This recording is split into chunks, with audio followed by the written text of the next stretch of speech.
Veja Deus como a realidade de todos os relacionamentos.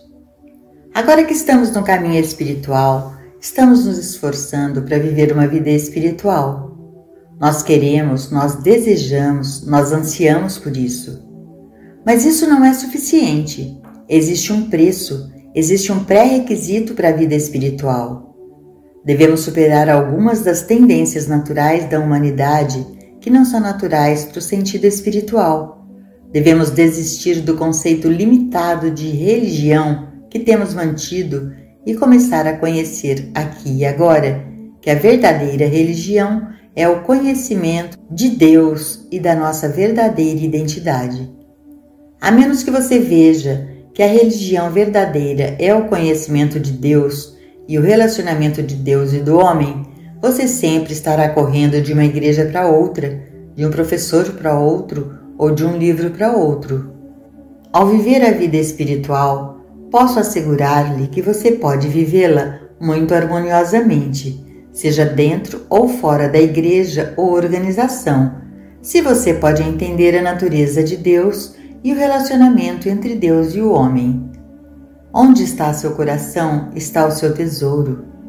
No mundo religioso, há apenas um lugar para o seu coração estar, e é em Deus e na compreensão da relação existente entre Deus e a criação de Deus. Se você atingir algum grau de sentimento espiritual, então você poderá entrar em qualquer igreja a qualquer momento em que a porta estiver aberta, sentar-se ali em paz e harmonia e fazer a sua comunhão com Deus no interior do seu ser. Você então entendeu o primeiro passo no caminho para a vida espiritual. Isso nos leva ao segundo passo. Depois de termos resolvido o problema da liberdade religiosa, estando dentro ou fora da igreja, ainda continua sendo problema o nosso relacionamento com aqueles que constituem os membros da igreja. Nossa premissa é que Deus, a consciência divina, está aparecendo, se revelando e manifestando-se como seu ser individual e como o meu.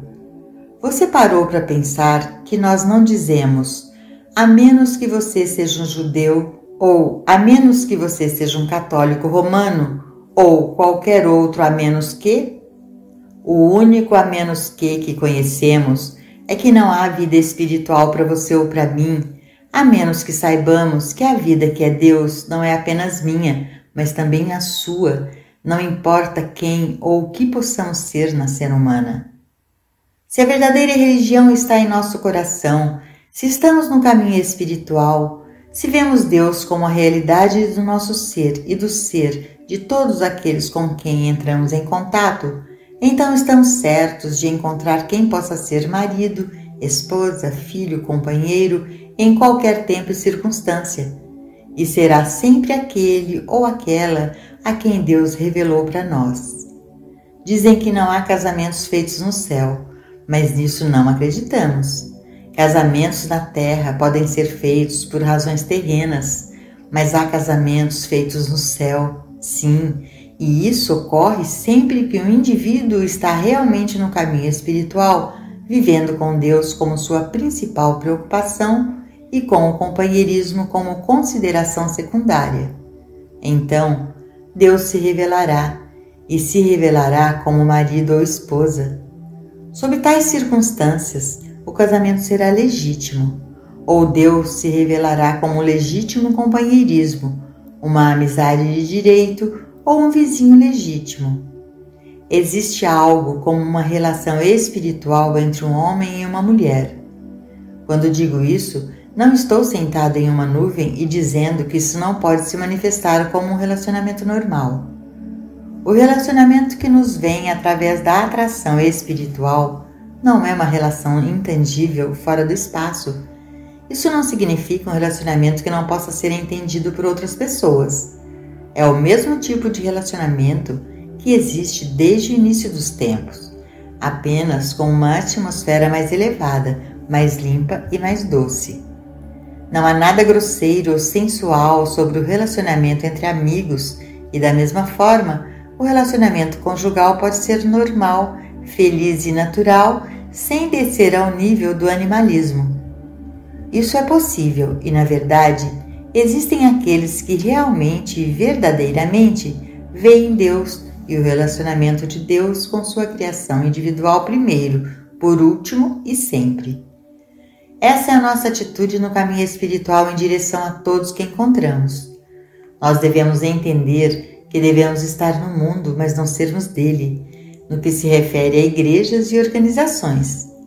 O próximo passo em nossa compreensão é que devemos estar no mundo, mas não sermos do mundo em nossos relacionamentos uns com os outros, em todos os relacionamentos, desde o casamento até os conhecidos casuais.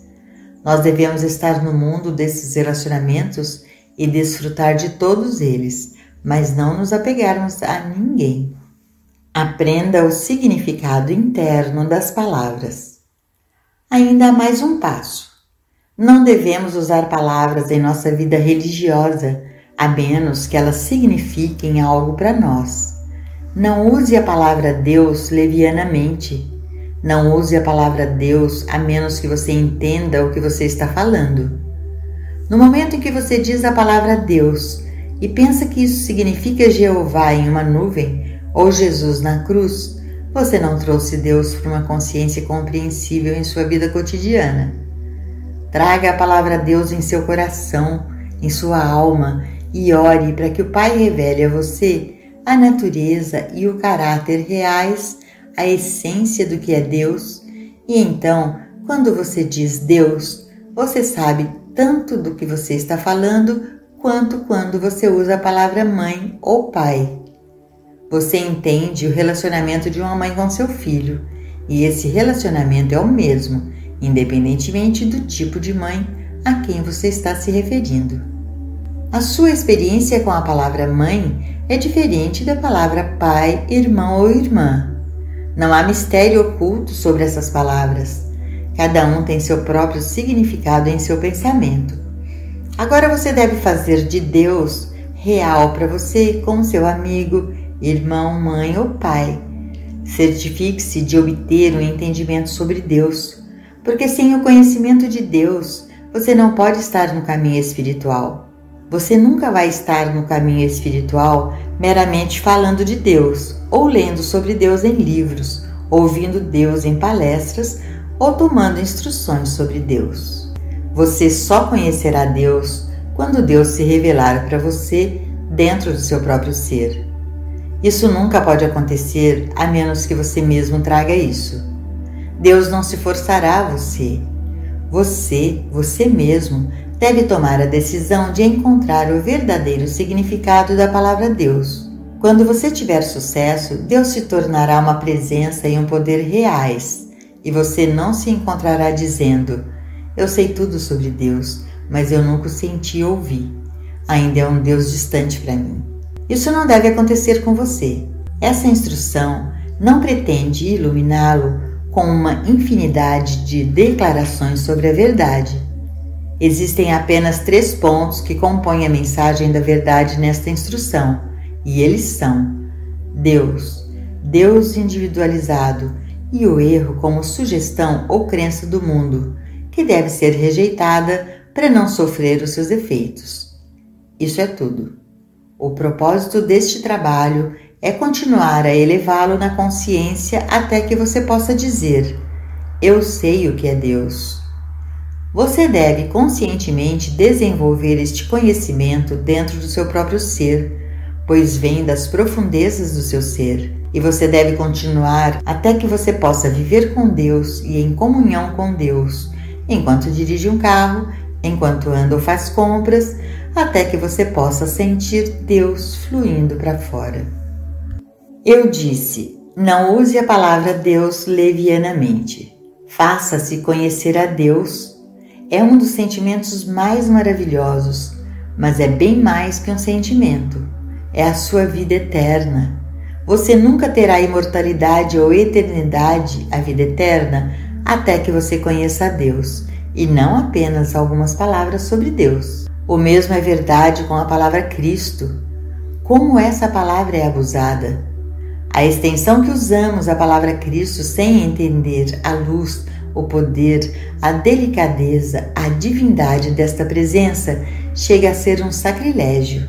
Cristo é uma realidade, Cristo é o ser, Cristo não é um Jesus de 2000 anos atrás.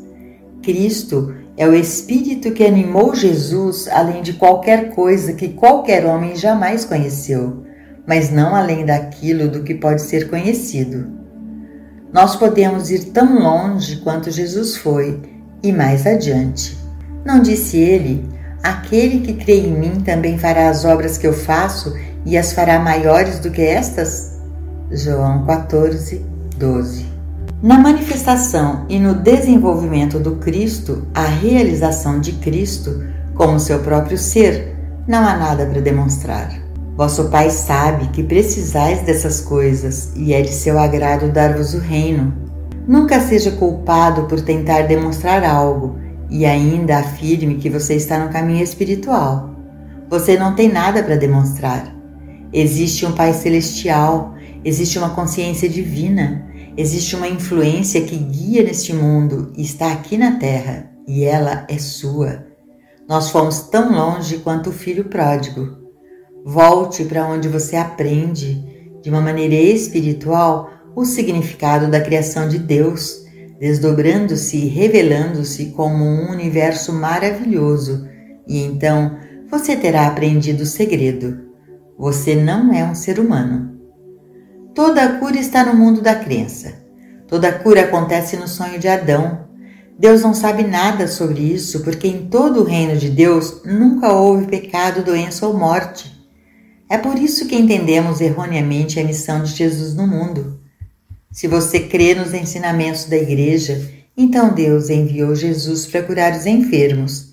Mas na verdade, Deus nada sabe sobre doença, pecado ou morte. Jesus tem uma função neste mundo, é revelar o Cristo do seu ser. Essa foi a sua função 2000 anos atrás e essa é a sua função hoje. Não estabelecer um homem para adorar ou algum indivíduo para reverenciar, mas para revelar o Cristo do seu próprio ser. Portanto, não use a palavra Cristo levianamente. Vá para Deus com ela, traga-a em sua consciência e ore ao Pai que a luz seja dada a você como Cristo, na mente de Cristo. O mesmo acontece com a oração. Não devemos orar com ânimo superficial, nem usar a palavra oração com ânimo superficial. Oração, em seu sentido espiritual, é nossa comunhão individual com Deus. Quando você pensa nisso sob essa luz, você não pedirá a Deus por nada. Você não vai a Ele pedir por nada. Você não desejará qualquer coisa de Deus. Na gentileza, na paz da sua comunhão com Deus, você encontrará plenitude. Isso é oração. Não use essas palavras com muita clareza, como clichês. Não as use como foram usadas em alguma literatura metafísica ou mesmo na Bíblia. Vá para o Pai dentro de você, para a sua própria interpretação. Nosso ensino não pode ser um ensino de palavras. Deve ser um ensinamento da revelação e do desdobramento do Cristo na consciência individual. Uma vida espiritual pode ser desenvolvida apenas na proporção em que conhecemos os significados espirituais interiores das palavras que estamos usando. Por exemplo, o significado da palavra Deus, como Deus se revela para você dentro do seu próprio ser, em uma linguagem que você pode entender e com um significado que seja inteligível para você, mesmo que você não possa transmiti-lo para outra pessoa. É muito melhor que você tenha um sentimento do significado de Deus sem a capacidade de expressá-lo, do que você poder recitar uma página inteira sobre Deus sem sentir e perceber. Não se sinta incomodado por causa de sua incapacidade de expressar o que você conhece, pensa e sente sobre Deus, sobre o Cristo, sobre a verdade ou sobre a espiritualidade. Existe em você uma realidade divina que nem sempre pode ser expressa em palavras. Lao Tse disse: se você pode defini-lo, então não é Deus. Mas isso não significa que você não pode conhecê-lo e senti-lo e percebê-lo. Isso vem através de sua comunhão consciente com Deus, que é o propósito de nosso trabalho. O apogeu do nosso trabalho é quando Deus e o indivíduo se fundem em um, quando não há mais um indivíduo como homem, mas existe somente Deus se manifestando, desdobrando e revelando-se a este universo. Ciência da criação. Nunca tentamos fazer nada sem meditação. Nós nunca começamos nenhum trabalho sem entrar nas profundidades do nosso ser para fazer o contato consciente com Deus. Somos um com Deus. Eu e meu Pai somos um. Mas esta unidade não é de nenhuma ajuda para nós, exceto no grau de nossa compreensão dela. Deve haver uma percepção consciente de nossa unidade. Isso não significa simplesmente declarar: eu e meu Pai somos um, afirmando ou declarando enquanto pegamos nosso chapéu e casaco apressados para irmos ao centro da cidade. Algo nos acontece quando nos voltamos para dentro e fazemos o contato para essa sensação da presença. É uma experiência tão vibrante e viva quanto um contato elétrico. Em nossa humanidade, estamos separados da fonte. Isso é o que constitui a humanidade, uma individualidade separada de Deus, uma individualidade à parte de Deus. Mas a humanidade é um sonho. Nós nunca estamos realmente separados de Deus, mesmo que o efeito sobre nós seja como se estivéssemos. Para subir acima da humanidade, isto é, acima das experiências de um ser humano e de eventos humanos, torna-se necessário, na verdade, que sintamos que temos Deus dentro de nosso próprio ser, que façamos contato com Deus. Por essa razão, em todos os meus escritos, você descobrirá que a atenção é chamada à necessidade de começar com essa consciência pela manhã e continuar com ela por todo o dia, até o sono chegar à noite, permanecendo constantemente na consciência da presença de Deus. Até agora, na maior parte do tempo, ficamos satisfeitos em aprender algo da verdade em algum livro, ou por fazer algumas afirmações. A partir deste momento, isso não será suficiente. Em algum momento, durante o dia e durante a noite, você deve fazer este contato consciente com o seu ser interior, que nós chamamos Deus. Então, pelo resto da noite, você pode permanecer nisso. Mas faça esse contato, torne-o uma realidade. Na medida em que você conscientemente faz esse contato, sua vida será reconstruída. Na proporção em que você aprende a se voltar para dentro antes de empreender qualquer coisa, seja escrever, cozinhar, falar, comprar, independente do que possa ser, se você realmente pratica esse retorno para dentro e faz o contato, sua experiência exterior será impregnada pelo Espírito, com sabedoria divina, com orientação divina, proteção e segurança. O mundo humano encontra segurança e proteção em dólares ou em armamentos, mas nós encontramos nossa segurança e proteção em nosso contato com Deus. Nós vemos esse contato manifestando-se externamente como qualquer forma necessária para nossa experiência diária. Pode aparecer externamente como qualquer coisa, de notas de dólar a casas ou automóveis, mas nós não pensamos em nada externo. Todo o nosso pensamento está em contatar este ser infinito, esta realidade infinita, essa divina presença que está dentro de nós. Jesus chamou a isto de o Pai interior. Ele nos disse muito claramente que é seu Pai assim como era dele. Portanto, se estava dentro dele, deve estar dentro de nós. De que adianta ter um Pai interior se não nos voltarmos para ele? Leia a história do filho pródigo. Ele também tinha um pai rico, mas não se voltou para o pai. Ele voltou-se humanamente para si mesmo e acabou com os porcos. Toda a nossa fé, confiança e esperança devem estar no poder que Paulo chamou de Cristo que vive em mim. Esteja certo, no entanto, que meramente dizer que o Cristo vive em mim não vai adiantar. Você deve estar em contato com Ele. Não pense que você pode estar no mundo e ser do mundo e ainda receber a luz divina fluindo para você de dentro. Mas quando você fez o seu contato com a fonte Então você pode cuidar dos seus compromissos. Como uma abordagem para entrar em contato, tente meditar sobre a realidade do ser. Então, volte-se para dentro e descanse. Veja qual mensagem vem até você a partir de dentro. Nunca duvide nem por um momento. Você receberá uma resposta para sua oração ou meditação. Nós olhamos para as colinas de onde vem a nossa ajuda. Nós olhamos para as colinas ou para as alturas da consciência. Nós olhamos para cima, dentro do nosso próprio ser. Nós olhamos para o ponto mais alto de nossa própria consciência para ajudar em todas as circunstâncias. Nós nunca olhamos para fora ou além dos limites do nosso próprio ser.